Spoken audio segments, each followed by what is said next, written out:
જૂનાગઢથી ત્રીજી વાર ચૂંટાયેલા સાંસદ રાજેશ ચુડાસમાએ દુશ્મનોને આપી ચીમકી।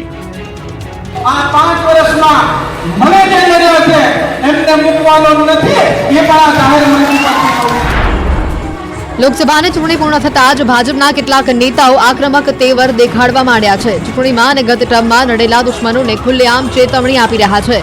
ત્યારે જૂનાગઢ બેઠકના સાંસદ રાજેશ ચુડાસમાએ વિરોધીઓને ખુલ્લા મંચથી લલકારીને ધમકીભરી ભાષામાં ચીમકી આપી। પ્રાચી ખાતે ધારાસભ્ય ભગવાન બારડ દ્વારા અભિવાદન કાર્યક્રમમાં રાજેશ ચુડાસમાએ વિરોધીઓ પર નિશાન સાધતા આ વાત કહી હતી।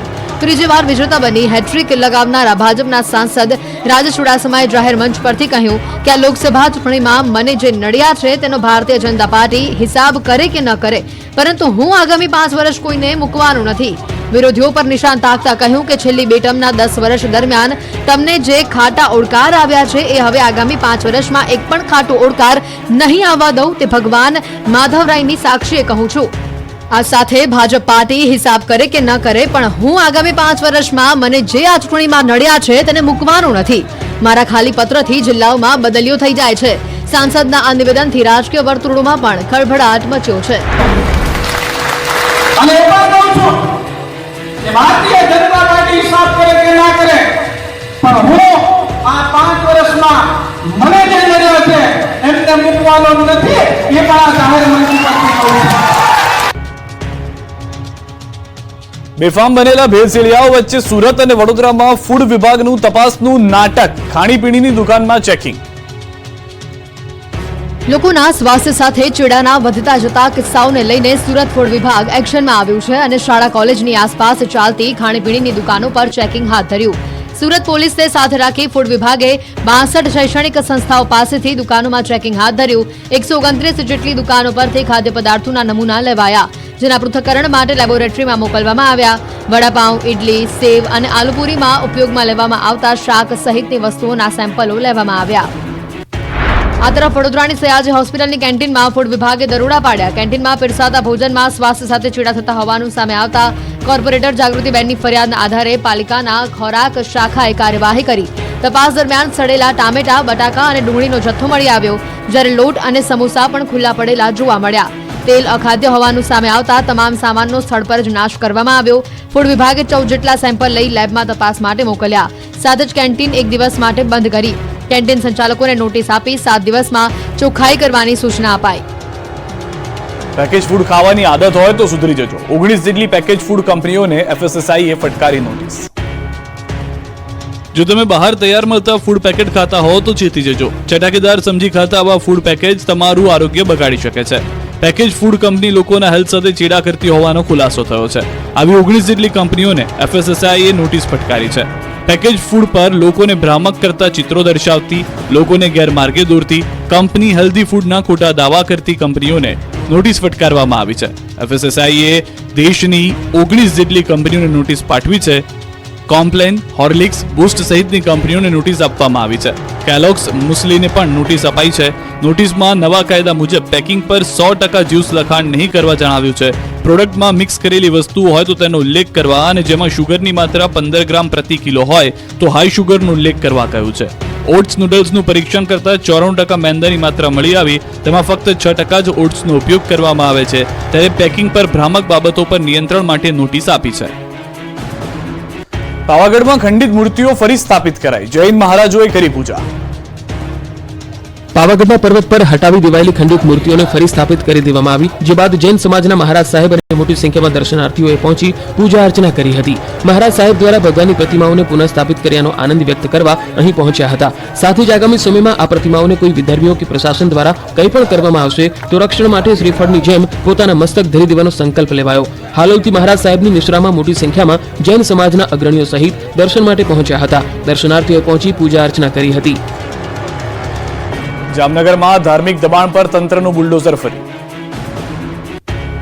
જામનગર શહેરને પાણી પૂરું પાડતા રણજીત સાગર ડેમના કિનારા પર કરી દેવાયેલા ધાર્મિક દબાણ પર તંત્રનું બુલડોઝર ફરી વળ્યું। રણજીત સાગર ડેમમાં 12 થી 15,000 ફૂટ જગ્યામાં કોઈપણ જાતની મંજૂરી વગર ધાર્મિક બાંધકામ કરી દેવામાં આવ્યું હતું, જે મામલે તંત્ર સમક્ષ ફરિયાદ મળતા ખરાઈ કર્યા બાદ તંત્ર દ્વારા ચુસ્ત પોલીસ બંદોબસ્ત સાથે ધાર્મિક દબાણને દૂર કરવામાં આવ્યું। જામનગરના હર્ષદપુર ગામના સરકારી ખરાબાની જમીન જે રણજીત સાગર ડેમનો કેચમેન્ટ વિસ્તાર આવે છે તેમાં ધાર્મિક દબાણ કરી દેવામાં આવ્યું હતું. ડેમમાં પાણી ભરાયેલું હોય ધાર્મિક બાંધકામ દેખાતું ન હતું. પાણી ઓસરતા ધાર્મિક બાંધકામ બહાર આવ્યું હતું, જે તંત્ર દ્વારા ચુસ્ત પોલીસ બંદોબસ્તની સાથે દૂર કરી સરકારી જમીન ખાલી કરવામાં આવી. જામનગર એસપીએ દબાણકર્તાઓને ચીમકી આપી છે કે જિલ્લામાં અન્ય સ્થળો પર પણ ગેરકાયદે ધાર્મિક દબાણો હશે તો તેને દૂર કરવામાં આવશે. જૂનાગઢ મહાનગરપાલિકાની જનરલ બોર્ડની મીટિંગ પૂરી થયા બાદ કોંગી મહિલા નગરસેવક અને ભાજપ પ્રમુખ વચ્ચે બોલાચાલી થઈ હતી. મહિલા નગરસેવકનું અપમાન કર્યું હોવાનો આક્ષેપ કરવામાં આવ્યો છે. મંજુલાબેન મનપા કચેરીમાં ધરણા પર બેસી ગયા હતા. બાદમાં ડેપ્યુટી મેયરે સમગ્ર મામલો ઠાળે પાડ્યો. જૂનાગઢ મહાનગરપાલિકાની વર્તમાન બોડીની 31 જુલાઈના રોજ મુદત પણ પૂર્ણ થઈ છે, ત્યારે આજે છેલ્લું જનરલ બોર્ડ મળ્યું હતું. કોંગ્રેસના નગરસેવક દ્વારા પાણી, ગટર, વોકળા પરના દબાણો અંગે પ્રશ્ન કરવામાં આવતા ગરમાગરમી થઈ ગઈ હતી. અંતે કમિશનરે તમામ પ્રશ્નોનો યોગ્ય નિકાલ થશે તેવી બાંહેધરી આપી હતી અને વર્તમાન ભાજપની બોડી 1500 કરોડ રૂપિયાના દાવા કામ કર્યા હોવાનો દાવો કર્યો હતો. તેમજ આવનારી ચૂંટણીમાં ફરી ભાજપ સત્તા મેળવશે તેવો વિશ્વાસ પણ ભાજપ નેતાએ વ્યક્ત કર્યો. ચોમાસાના બ્રેક વચ્ચે બનાસકાંઠાના ધાનેરામાં પાણીનો કકળાટ. ધાનેરાના શિવનગર વિસ્તારમાં પીવાના પાણીનો કાળો કકળાટ સર્જાયો, જેને લઈને મહિલાઓએ નગરપાલિકા પાસે માટલા ફોડી વિરોધ દર્શાવ્યો. શિવનગરમાં છેલ્લા 4 મહિનાથી પીવાના પાણીના ધાંધિયા હોવાથી સ્થાનિકોમાં ભારે રોષ છે.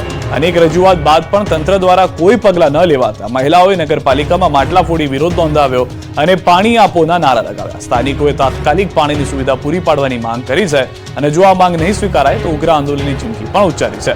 ત્યારે હવે જોવું રહ્યું કે તંત્ર લોકોની રજૂઆત સાંભળે છે કે નહીં. અમરેલીમાં ખેડૂતે 7 વીઘામાં 70 મણ ખારેક પકવી, પ્રાકૃતિક ખેતીનું પરાક્રમ. ખારેકથી લહેરાતું આ ખેતર અમરેલીના શાપર ગામના પ્રગતિશીલ ખેડૂત સંજયભાઈ સુદાણીનું છે. ચીલાચાલુ ખેતી છોડીને સંજયભાઈએ પોતાની 7 વીઘા જમીનમાં બારાહી ખારેકના 125 માદા અને 5 નર પ્લાન્ટ સહિત 130 પ્લાન્ટ્સનું વાવેતર કર્યું છે. જંતુનાશક દવા કે રાસાયણિક ખાતર વિના તેમણે ગૌ આધારિત પ્રાકૃતિક માવજત આપી. સંજયભાઈનો ખર્ચ ઘટ્યો અને ઉત્પાદન વધ્યું. ગયા વર્ષે 7 વીઘામાંથી સંજયભાઈને 70 મણ ખારેકનું ઉત્પાદન મળ્યું. તેઓને આશા છે કે આ વર્ષે ઉત્પાદનમાં ઘણો વધારો થશે. સંજયભાઈને રાજ્ય સરકારની બાગાયત ખાતાની યોજના અંતર્ગત પ્લાન્ટ દીઠ 1250 રૂપિયા આર્થિક સહાય મળી. મતલબ કે તેઓને કુલ 1,55,000ની સહાય મળી. ગૌ આધારિત પ્રાકૃતિક કૃષિ પદ્ધતિમાં રાસાયણિક ખાતર દવાઓનો ઉપયોગ થતો નથી અને જમીનની ફળદ્રુપતામાં ઉમેરો થાય છે. ખેતી ખર્ચ ઘટે છે. ગૌ આધારિત પ્રાકૃતિક ખેતીના માધ્યમથી ઉત્પાદિત પાકની બજારમાં માંગ પણ રહે છે. તેથી ખેડૂતની આવકમાં વધારો થાય છે, જેથી તેઓ અન્ય ખેડૂતોને પણ પ્રાકૃતિક ખેતી કરવા માટે પ્રેરણા સ્ત્રોત બની રહ્યા છે. ગુજરાતના ખેડૂતોને પાક બગડે તો મળે છે 75,000ની સહાય. ખેડૂતોને મળે છે 75,000ની સહાય. જાણો યોજનાની માહિતી. કુદરતી આફત તથા વ્યવસ્થાના અભાવે દેશમાં ખેડૂતોને અંદાજે 22% ખેત પેદાશનો બગાડ થાય છે અને આથી ખેડૂતોને આર્થિક નુકસાન સહન કરવાનો વારો આવે છે. જો કે ગુજરાત સરકાર ખેડૂતોની આ સમસ્યા દૂર કરવા માટે મુખ્યમંત્રી પાક સંગ્રહ સ્ટ્રક્ચર યોજના હેઠળ આર્થિક મદદ કરે છે, જેમાં ખેડૂતોને પાક સંગ્રહ કરવા માટેના ગોડાઉન બનાવવા માટે સબસિડી આપવામાં આવે છે. ગોંડલ તાલુકાના દર્શનભાઈ ડોબરિયાએ આ યોજનાનો લાભ લીધો છે. દર્શનભાઈનું કહેવું છે કે અગાઉ તેમની પાસે કોઈ વ્યવસ્થા ન હોવાથી પાક બગડી જતો હતો. જો કે હવે મુખ્યમંત્રી પાક સંગ્રહ સ્ટ્રક્ચર યોજનાના કારણે દર્શનભાઈ જેવા અનેક ખેડૂતોની સમસ્યા ઉકેલાઈ ગઈ છે. દર્શનભાઈને સરકાર તરફથી ગોડાઉન બનાવવા માટે 75,000ની સબસિડી મળી છે, જેનાથી તેમણે પાક સંગ્રહ સ્ટ્રક્ચર બનાવ્યું છે. આ સ્ટ્રક્ચરની મદદથી તેઓ પોતાનો પાક લાંબા સમય સુધી સંગ્રહ કરી શકે છે. રાજકોટના પરાપીપળિયાના વિક્રમભાઈને પણ સંગ્રહ માટે ગોડાઉનનો ન હોવાથી પાક બગડવાની સમસ્યા હતી. સતત ચિંતા રહેતી હતી, પરંતુ હવે તેનો ઉકેલ આવી ગયો છે. ખેડૂતોને પોતાના ગોડાઉનના કારણે હવે નીચી કિંમતે ફરજિયાત પાક વેચવામાંથી મુક્તિ મળી છે અને તે ખેત પેદાશ લાંબા સમય સુધી સંગ્રહ કરી સારો ભાવ મેળવી શકે છે. આમ મુખ્યમંત્રી પાક સંગ્રહ સ્ટ્રક્ચર યોજના તે ખેડૂતો માટે ઉપકારક બની રહી છે. અમરેલીના ભચાદરની જર્જરિત શાળાના 100 બાળકો પર મોતનો ખતરો. ભણે ગુજરાત ગણે ગુજરાત શાળા પ્રવેશોત્સવ સહિતના તાઇફાઓ થાય, પરંતુ અમરેલીના ભચાદર ગામની જર્જરિત શાળા તંત્રને દેખાતી નથી. શિક્ષણ વિભાગને જર્જરિત શાળાઓ રિપેર કરવામાં રસ નથી, બસ તેમને ફૂટા પડાવવામાં જ રસ છે. રાજુલા તાલુકાના ભચાદર ગામની પ્રાથમિક શાળામાં ભયાનક દ્રશ્યો જોવા મળ્યા. ભચાદરમાં શાળા અતિ જર્જરિત હાલતમાં છે. 100થી વધુ વિદ્યાર્થીઓ ભયના ઓછાયા હેઠળ શિક્ષણ મેળવી રહ્યા છે. શિક્ષણ મંત્રીની રજૂઆત પણ કરી કોઈ ઉકેલ નથી આવી રહ્યો. ગ્રામજનો વાલીઓમાં પણ ચિંતા સાથે રોષ ફેલાયો છે. ભચાદરમાં નવી શાળા તાત્કાલિક આપવામાં આવે તેવી માંગ ઉઠી છે. આ શાળાની હાલત 6 માસ કરતા વધુ સમયથી આ સ્થિતિમાં છે. હાલ સરપંચે ભચાદર ગ્રામ પંચાયતમાં બાળકોને બેસવાની વ્યવસ્થા કરી છે. સરપંચે કહ્યું, શિક્ષણ વિભાગે અન્ય ગામમાં શાળાને હાલ પૂરતી ટ્રાન્સફર કરવાની વાત કરી છે, પરંતુ દૂર થવાને કારણે ગ્રામજનો વિદ્યાર્થીઓ તૈયાર નથી. રાજુલા તાલુકા શિક્ષણ અધિકારીએ ખોટા વાયદા આપ્યા કે હવે પાડવા માટેની પ્રક્રિયા કરવામાં આવશે. રંગીલું રાજકોટ બન્યું છે રક્ત રંજિત. કોઠારીયા વિસ્તારમાં યુવાનની હત્યા કરીને લાશ સળગી તો મિત્રએ કરી મિત્રની હત્યા. રંગીલું રાજકોટ બન્યું રક્તરંજિત. રાજકોટમાં 24 કલાકમાં જ બે લોકોની હત્યા થઈ જતા હાહાકાર મચી ગયો. રાજકોટના કોઠારીયા વિસ્તારમાં યુવાનની હત્યા કરીને લાશ સળગાવી દેવામાં આવતા ખળભળાટ મચ્યો. આજે ડેમ પોલીસે તપાસનો ધમધમાટ શરૂ કર્યો છે. તો બીજી તરફ ગાંધીગ્રામ પોલીસ સ્ટેશન વિસ્તારમાં 21 વર્ષીય અર્જુન વ્યાસ નામના યુવાનની છરીના ઘા ઝીકીને તેના જ મિત્ર દ્વારા હત્યા કરવામાં આવી હોવાની ઘટના સામે આવી છે. કૃણાલ નામના મિત્ર દ્વારા નશો કરાવડાવી કોઈ કારણોસર છરીના ઘા ઝીકીને હત્યા કરવામાં આવી હોવાનું સામે આવ્યું છે. ત્યારે પોલીસ દ્વારા આરોપીની શોધખોળ હાથ ધરવામાં આવી. મૃતક અર્જુન વ્યાસ પોતાની પિતાની પાનની કેબિનમાં મદદ કરતો હોવાનું સામે આવ્યું. અર્જુન વ્યાસ 2 ભાઈ અને 1 બહેનમાં સૌથી નાનો હોવાનું સામે આવ્યું. સિંહોના ખોરાક માટે ગીર જંગલના હરણ ચિત્તલનું બરડા અભયારણ્યમાં સ્થળાંતર. અત્યાર સુધીમાં 23 ચિત્તલ સફળતાપૂર્વક મુક્ત કર્યા. બરડા અભયારણ્યમાં સ્વૈચ્છિક રીતે આવેલા સિંહ પરિવારમાં વધારો થઈ રહ્યો છે. ત્યારે તેના ખોરાક માટે ગીરમાંથી બરડા અભયારણ્ય ખાતે વન્ય પ્રાણીઓનું સ્થળાંતર કરવાની કામગીરી શરૂ કરવામાં આવી છે અને અત્યાર સુધીમાં 23 ચિત્તલ સફળતાપૂર્વક મુક્ત કરાયા છે. ગીર રક્ષિત વિસ્તારમાંથી ચિત્તલ અને સાબર જેવા તૃણાહારી વન્ય પ્રાણીઓનું બરડા અભયારણ્યમાં સ્થળાંતર કરવામાં આવ્યું. વન વિભાગ દ્વારા ખાસ મોડિફાઈડ વાહન મારફત કુલ 23 ચિત્તલ અને સાબરને બરડામાં અભયારણ્યમાં મુક્ત કરવામાં આવ્યા છે. બરડામાં હાલ સિંહો નિવાસ કરે છે, ત્યારે તેઓ માટે જરૂરી શિકાર અહીં સીમિત માત્રામાં છે. ત્યારે ચિત્તલ અને સાબરને અહીં લાવવામાં આવતા બરડામાં રહેલ સિંહોના સંરક્ષણમાં મદદરૂપ થશે. હાલ બરડા ડુંગરમાં ચિત્તલ અને સાબરનું બ્રીડિંગ સેન્ટર ઊભું કરેલું છે. Asiatic સિંહોનું vacation. ગીર અભયારણ્ય 4 મહિના બંધ રહેશે. શાળાઓમાં વેકેશન પૂર્ણ થતા હવે એશિયાટિક સિંહોનું વેકેશન થશે શરૂ. 16 જૂન એટલે કે આવતીકાલથી સાસણગીર અભયારણ્ય પ્રવાસીઓ માટે 4 માસ સુધી બંધ રહેશે. વેકેશન બાદ 16 ઓક્ટોબરથી ફરી ગીર અભયારણ્ય પ્રવાસીઓ માટે ધમધમતું થશે.